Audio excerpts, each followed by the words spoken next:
Here's my dad's story. I wish my father was here to tell his own story, and it's a very unfortunate situation for me and my family and for my father.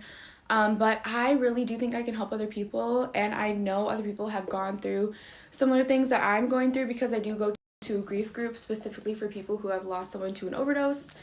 And there's a lot of people out there that deal with a lot of the same issues, and I feel like in situations like this, you can truly feel so freaking alone. So my dad, Michael Halljack, my dad was a high school NBA star. My dad loved basketball, skateboarding, loved kids, loved just being a big goofball. My dad was a kid at heart. Our favorite thing to do was like go to the park. My childhood wasn't sunshine and rainbows. My dad struggled with his addiction as early on as I can remember. A lot of domestic abuse in my household, fighting.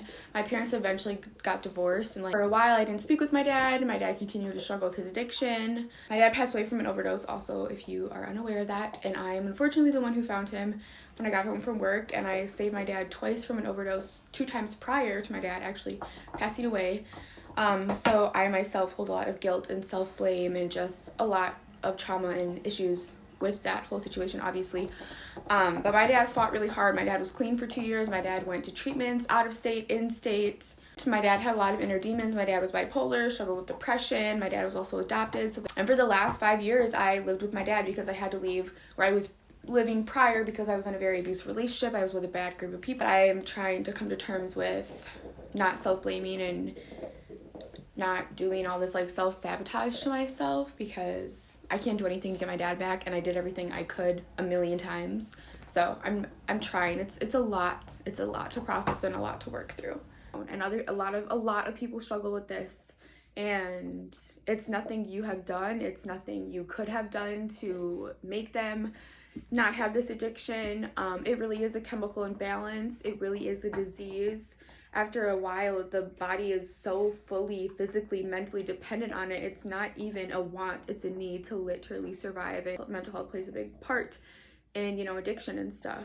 It's a lot of people trying to escape reality, escape pain, and then they continue to use because they continue on to escape, and they can't face the reality that they've created, or maybe that they were given, again, at childhood or whatever the circumstances may be. I missed out on my childhood, grieving everything I will miss out going on in life, not having my dad there, not having that relationship. A lot of grief. I'm gonna make a TikTok on that too, but again, I'm still really just hitting like the start of everything of dealing with this and really thinking about it and just accepting and coming to terms that my dad is actually like fully gone.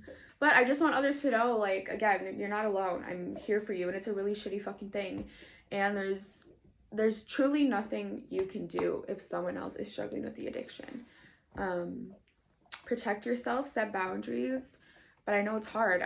I could go on for days about this because I tried to save my dad and be his parent by also setting boundaries for my own sanity. Like, I think this needs like a part video, and this is just part 1 of my dad's story. I think that's what I'm gonna do. I have so much to say, so I'm sorry this is a long TikTok, but yeah, stay tuned for the next one because there's so much that goes into this.